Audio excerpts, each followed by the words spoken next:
Venga, pues 2 minutos pasan sobre las 10 de la noche. Hoy vamos a entrevistar a una mujer con la que, bueno, la verdad podríamos hablar de muchos y variados temas de actualidad por sus conocimientos en muchas materias, pero ella es sobre todo experta en Derecho Internacional y Europeo y una de las catedráticas más prestigiosas en estas áreas en nuestro país. Acaba de dejar de ser catedrática de la Universidad Complutense de Madrid hace muy poquito, y es salmantina, en concreto de la localidad de Ledesma, y allí en la Universidad de Salamanca dio clases durante 25 años, tanto en la pública como en la pontificia. Ha sido jurado del Premio Princesa de Asturias de Ciencias Sociales, que se conoció la semana pasada, y hoy está aquí con nosotros en Cuestión de Prioridades Araceli Mangas. ¿Qué tal? Buenas noches. Muy bien, buenas noches. Bueno, Michael Ignatieff, sí, complicado decir este apellido, ha sido galardonado precisamente Princesa de Asturias de las Ciencias Sociales la semana pasada por su papel como defensor de las instituciones para que la democracia pueda permanecer. Era un poco la justificación que daban ustedes en la jurada. Sí. Esto un día como hoy, bueno, pues cobra cierta relevancia y cierta importancia.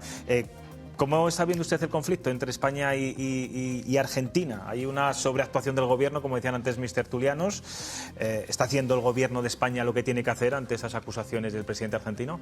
Hay una vieja doctrina del Tribunal Supremo que habla de cuál es la causa de la causa del mal causado. Es decir, hay que ir al origen del problema, y el origen del problema yo creo que fueron las declaraciones de un ministro español, un miembro del gobierno de España, insultando de una manera o acusando de una manera muy grave a un jefe de Estado de un Estado muy amigo, especialmente amigo de España, donde tenemos intereses importantes. Seguramente si no hubiera habido ese tipo de declaraciones, no hubiera habido las que hizo Milei en Madrid.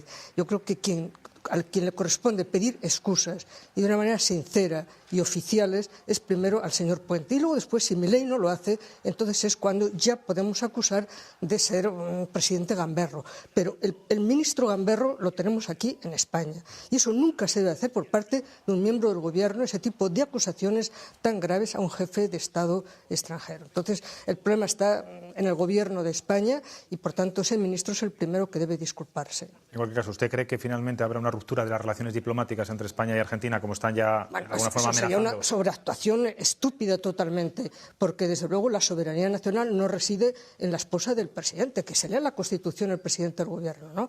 Ellos no son la pareja imperial tampoco, ¿no? Entonces yo creo que romper las relaciones por un insulto, cuando, bueno, Maduro o Chávez en su momento, sobre todo Maduro, pues ha insultado a muchos jefes de Estado, muchos jefes de gobierno, y tampoco es para romper relaciones, ¿no? Es decir, es grave lo que ha hecho, sí, pero teniendo en cuenta de dónde viene, de dónde viene la causa, y por tanto la reciprocidad que ha habido en Milei en relación con la actuación de otro miembro destacado, al señor Puente, muy destacado en el gobierno de España. Romper las relaciones por ese motivo, bueno, eso es una barbaridad. O sea, a veces no se rompen incluso ni estando en guerra combatiendo. Sí, claro. Es decir, no tiene sentido.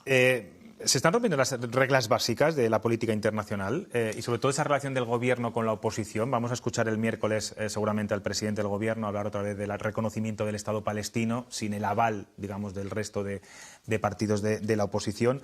Lo va a hacer, digamos, de forma unilateral. ¿Esto antes no ocurría? Yo creo que en general en España ha habido desde la transición y con la Constitución ciertos consensos básicos en materia de política exterior. Es cierto que también ha habido, bueno, pues a veces roces y confrontación. Por ejemplo, en la etapa de la transición había una frontera muy clara entre los partidarios de la OTAN y los no partidarios del ingreso de España en la OTAN. Pero se guardaron bastante las formas en aquel momento, sobre todo porque lo que interesaba era acelerar el ingreso de España también en la Unión Europea. Pero la verdad es que, en fin, incluso cuando hubo un ingreso, digamos, propiciado por un partido, como usted dice, unilateralmente, sin el consenso del Partido Socialista, tampoco pasó nada, porque también forma parte de la política de un Estado, ¿no?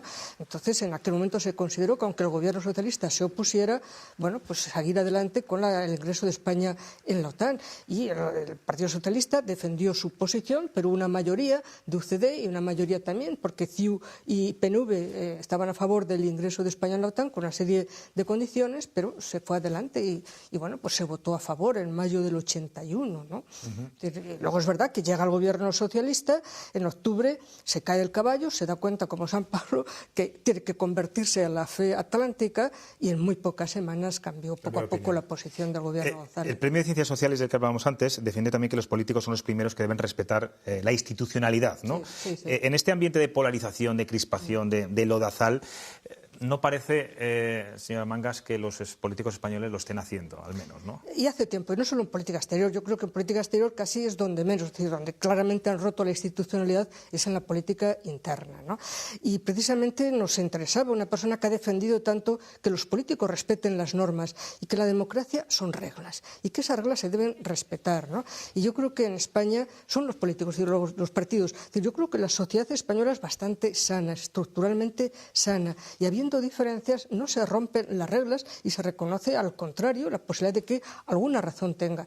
Y eso no lo vemos en los partidos políticos, ¿no? No hay el mínimo zona de denominador común de acercamiento entre ellos y realmente es desagradable. Y luego hay que reconocer que incluso el presidente del gobierno tiene un problema, ¿no? Y es que continuamente su propia conducta se la achaca a la oposición. Es decir, lo que él hace, dice, es lo que hace el PP, es lo que hace él. Es decir, no es lo que hace el PP, es lo que hace él. Es decir, cuando habla del lodo, el lodo está de su lado, ¿no? Es decir, en todo caso, del otro lado del PP a lo mejor no hay nada. Es decir, que en España a lo mejor lo que tenemos, el problema es que hay el lodo y la nada. El lodo y la nada, pero desde luego yo creo que la inmensa mayoría de los españoles, hasta el propio Felipe González hace poco vino a decir esta idea de que en España hay lodo y nada. ¿A qué se refiere cuando dice La no hay oposición nada? no tiene proyectos, no sabe qué es lo que tiene que hacer, está siempre de forma reactiva en función de la política del gobierno. No tiene un proyecto que transmitir a la población. Yo creo que fue una parte del problema del PP, es ese, por qué no acaba de arrancar y por qué no acaba de, digamos, de ocupar el terreno, ¿no? Es decir, cuando se cree que lo ocupa el terreno se lo acaba pillando el propio Partido Socialista. No tiene un proyecto claramente, siempre reactivo.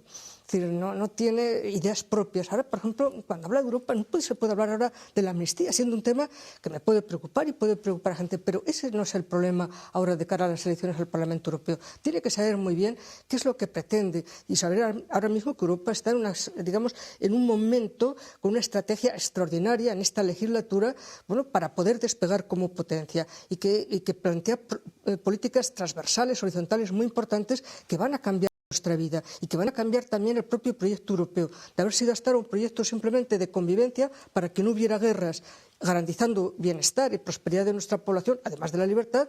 El problema es que ahora Europa, tal como han ocurrido las cosas, tiene que pensar en un proyecto de potencia, es decir, necesitamos Europa, tenemos necesidad de Europa y una Europa además que nos proteja, y una Europa que nos defienda. No solamente me refiero ya en el tema de defensa, sino también incluso en el tema tecnológico. No somos nadie, no hay ninguna empresa tecnológica importante europea, todas son americanas. Entonces, Europa tiene que ser lo que también decía Ortega, ciencia, tiene que ser conocimiento y hay que hacer mucha inversión pública y privada, por eso se necesitan grandes bancos, grandes capitales financieros para invertir como hacen los americanos, como han hecho también los chinos en 15 años, invertir mucho en ciencia, en conocimiento, para tener realmente dominio tecnológico.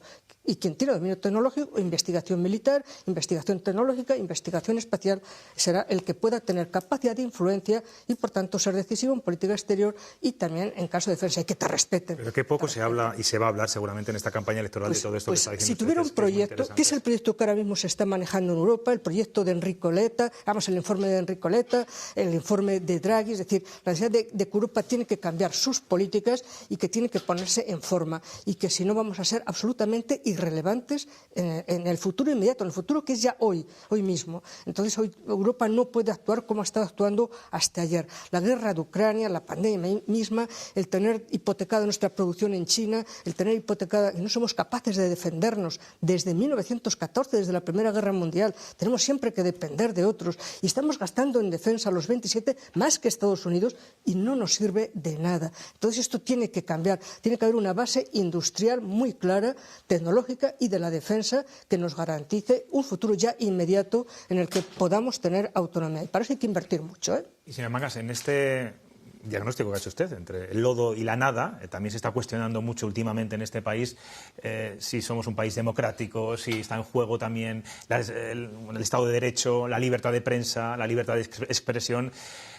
¿Son testimonios, digamos, muy hiperbólicos por parte de los políticos o tienen cierta consistencia? ¿A usted le preocupa? Yo creo que sí hay cierta consistencia, cierta posibilidad de que esté en juego la democracia muy claramente en Europa, en España y en bastantes más estados de Europa. Es decir, la democracia ahora mismo está claramente en juego en muchos países y sin duda también en España y desde hace tiempo. Y luego la libertad de expresión y de prensa con las amenazas del gobierno de quién es la prensa buena, quién es la prensa mala, eso es inaceptable. Es decir, no podemos volver a un sistema autocrático como el que hemos vivido hasta la muerte de Franco. Esto tiene que cambiar.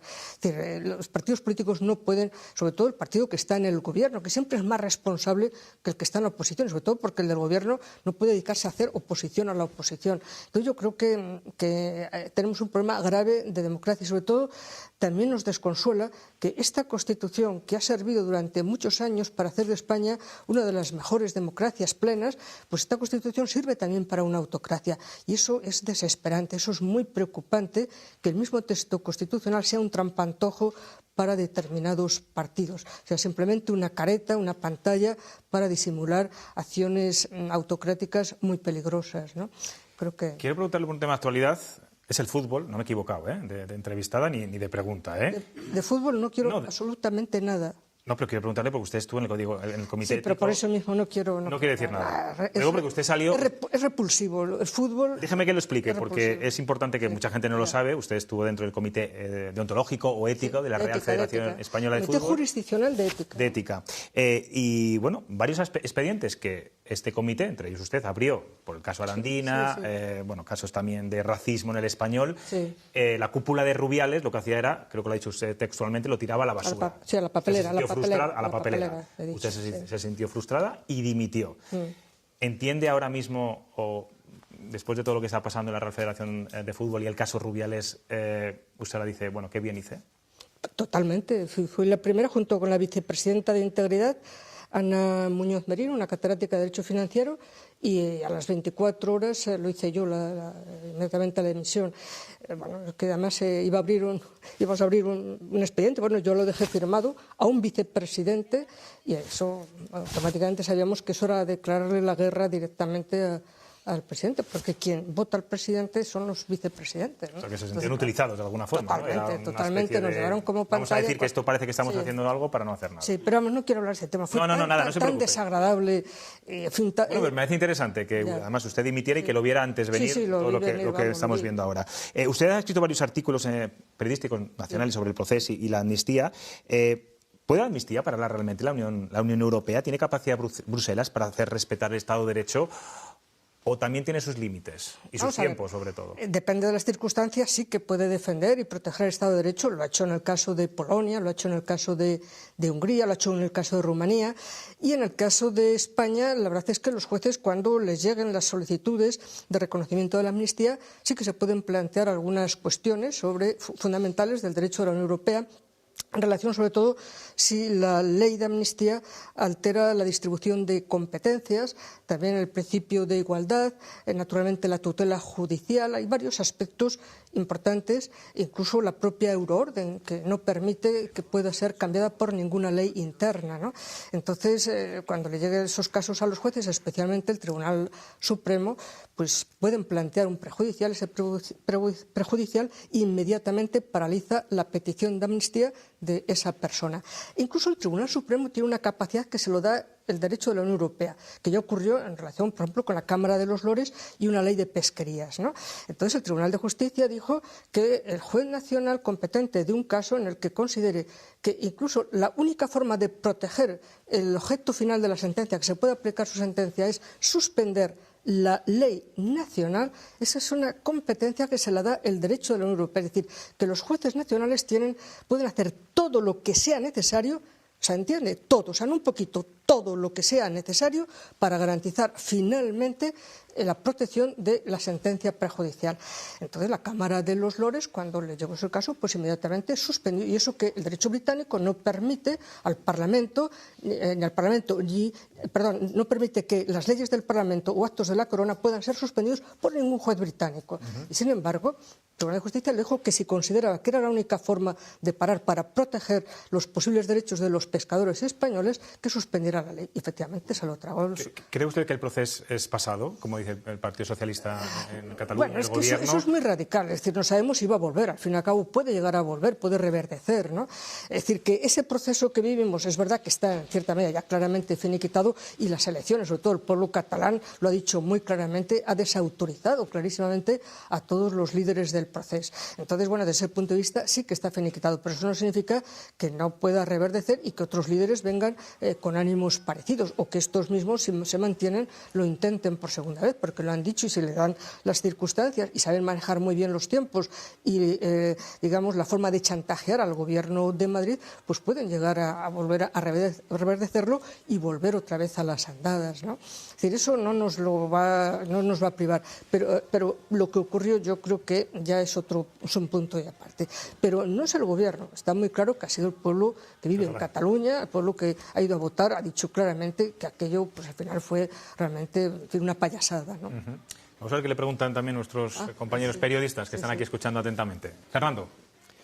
Pues tengo tantas preguntas que hacer a Araceli que podríamos estar 3 días. Pero me voy a desligar de la cuestión. A mí es que me aburre ya lo de Argentina, Milei, me aburre muchísimo. ¿La ha visto usted muy bondadosa con Milei, muy bondadosa dentro de la crítica, pero la ha visto muy bondadosa. Es un presidente gamberro. Gamberro. Es que es mucho peor que gamberro, pero bueno, me olvido de Milei. Vamos a hablar de gamberros de verdad.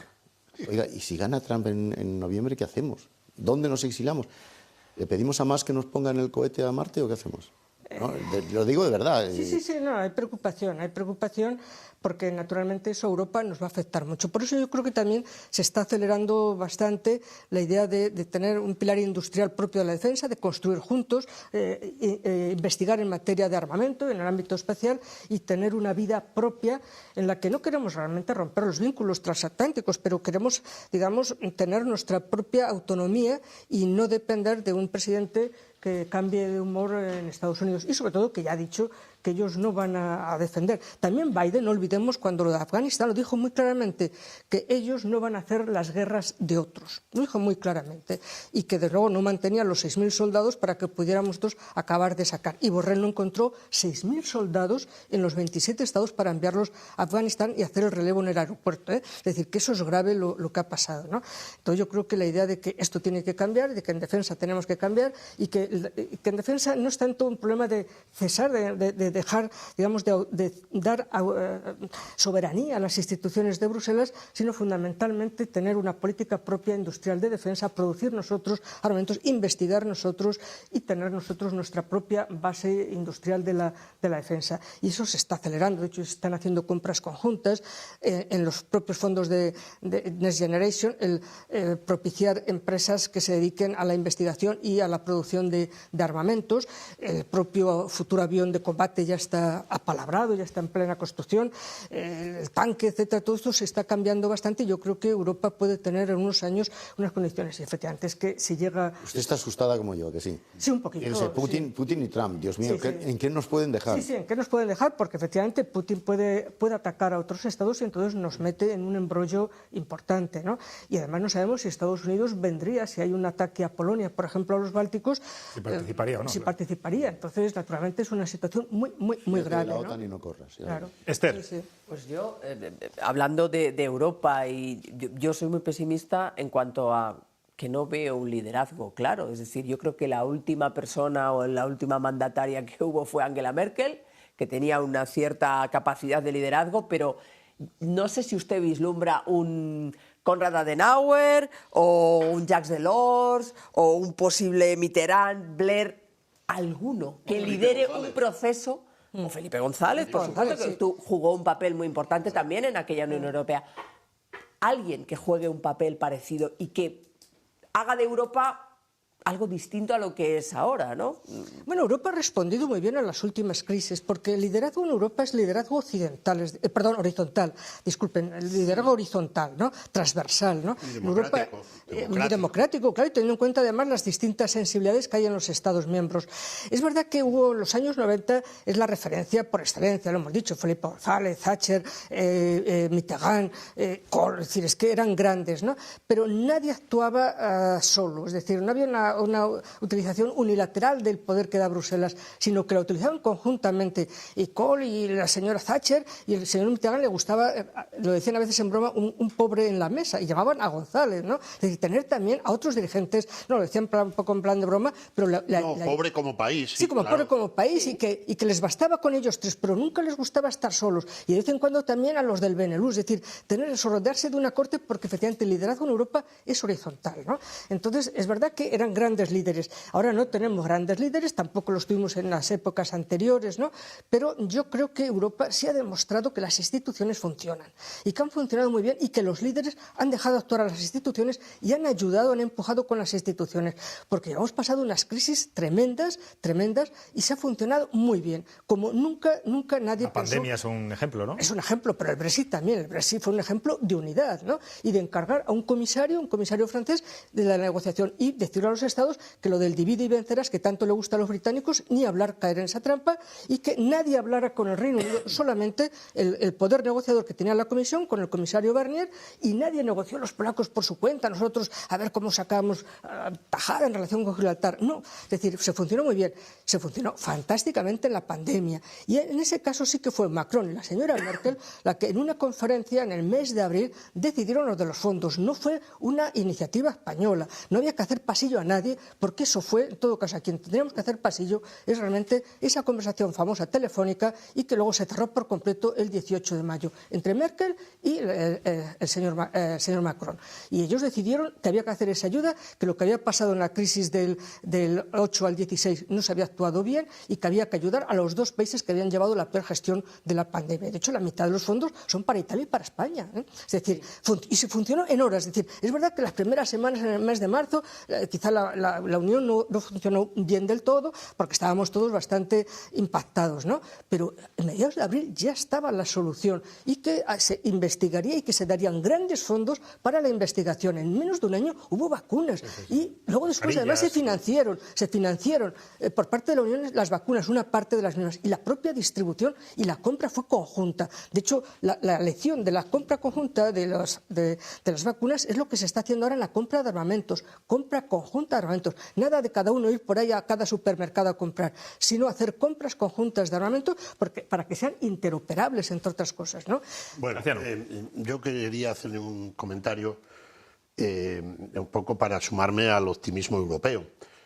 Ahora mismo Europa tiene el GAIAX, que es el mayor proyecto tecnológico habido nunca en Europa, equiparable a cualquiera de los Estados Unidos o de China. Y te digo porque yo tengo un hijo trabajando ahí como jefe de estrategia de eso. Otra cosa es que el ministro español del ramo no sepa lo que es un algoritmo. Una vez de que se ha marchado la señora Calviño y la señora Carmen Artigas. Bien, Carmen Artigas, que era otra fenómena que no aguantaba más. Pero, dicho eso, lo que le quiero preguntar es qué sensación tuvo usted, la prestigiosa constitucionalista, cuando oyó en sede parlamentaria a un aspirante a ser investido de nuevo presidente hablar de la construcción de un muro en el país.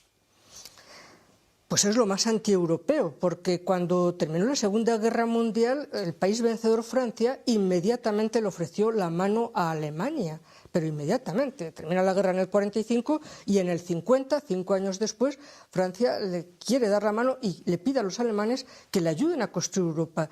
Es decir, la reconciliación es el gran ejemplo de la Unión Europea. Entonces, hablar ahora de construir muros resulta absolutamente inaceptable. Y además en el propio país, sí, bueno, pero a nivel europeo, es decir, que la guerra, que podía haber levantado muros durante un tiempo, no se puede olvidar lo que había pasado, y Francia dijo que había que olvidar eso y que había que construir con Alemania, y le ofrece la mano. Y, por tanto, que ayude en la construcción de Europa. Eso en España no lo hemos visto, esa reconciliación, y es más, efectivamente es inaceptable que un presidente del gobierno dice que quiere construir un muro en el propio país y dividir a la población y tener unos, digamos, unos apestados y otros que son los que va a proteger, que son los de su partido. Es decir, eso es más típico de la época de Franco, lo que hizo Franco al terminar la guerra civil, que en vez de reconciliarse con el resto de españoles, bueno, pues hubo una represión terrible después de la guerra civil. Es decir, eso me recuerda un poco, en fin, estamos en una autocracia. Franco no admitía al contrario y este no admite al contrario. Es decir, es una autocracia lo que hay en España desde hace ya un año o dos. ¿A usted le han propuesto alguna vez ir en alguna lista y entrar en algún partido político? Bueno, pero ya hace unos años, sí, me pidieron, bueno, el Partido Socialista en Castilla y León, el ir en las listas al Parlamento Europeo. Pero vamos, mi vida estaba en la universidad y... ¿No se arrepiente? No me arrepiento, no me arrepiento. No, además, en fin, con el basurero que es en cierta medida el sistema de partidos en España y, en fin, digamos, la complicidad que hay en los partidos con su propia corrupción, ¿no? Porque se ve solo la del contrario, ¿no? Pero no se ve la propia, y además quien está en el gobierno es quien más puede estar corrompido, lo estamos viendo ahora, ¿no? Usted ha recibido el premio, si no me equivoco, Ciencias Sociales de Castilla y León. Sí. Acaba de ser nombrada el honoris causa de la Universidad de Salamanca, que todavía no se ha hecho entrega por ese cambio de rector, entiendo que será en breve. Sí. ¿Se considera profeta en su tierra? Bueno, considero que estoy bien tratada y que he sido querida en Salamanca, ¿no? Es decir, creo que he tenido bastantes reconocimientos en la ciudad. En el año de Salamanca como Ciudad Europea de la Cultura, por la Asociación de Periodistas, fui declarada la salmantina del año. He tenido ese premio de Castilla y León, he tenido, en fin, yo creo que bueno, he sido bien considerada y me he sentido bien tratada, que no es muy normal, y además Salamanca es una ciudad de banderías, ¿no? La verdad, en ese aspecto me he sentido muy bien tratada por los medios de comunicación, por las instituciones, y no tengo, por tanto, ninguna queja. Es fácil que la canallesca le haga pasillo, como decía usted antes, ¿eh? O sea, que eso está muy bien. Sí. No se vaya todavía porque nos vamos a ir ahora a la mesa de dibujo de Chema Nieto. Vamos a ver con qué se ha quedado de la actualidad para llevarlo al papel de su mesa.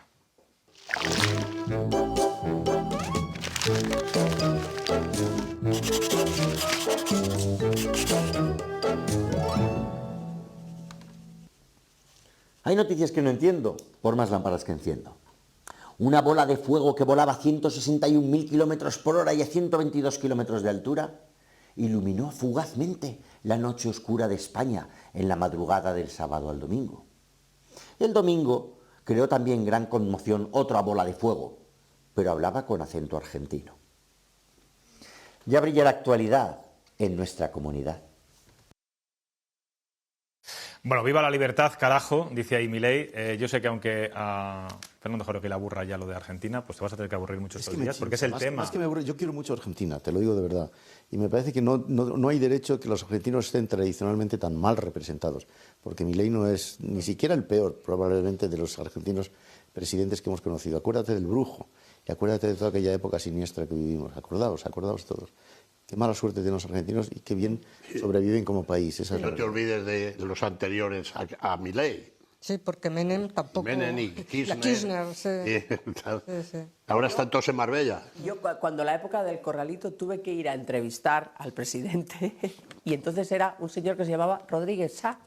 Y cuando llegué a Buenos Aires, ya no era, se llamaba Duhalde. O sea que fue una época caótica y ha tenido dirigentes bastante lamentables. Sí.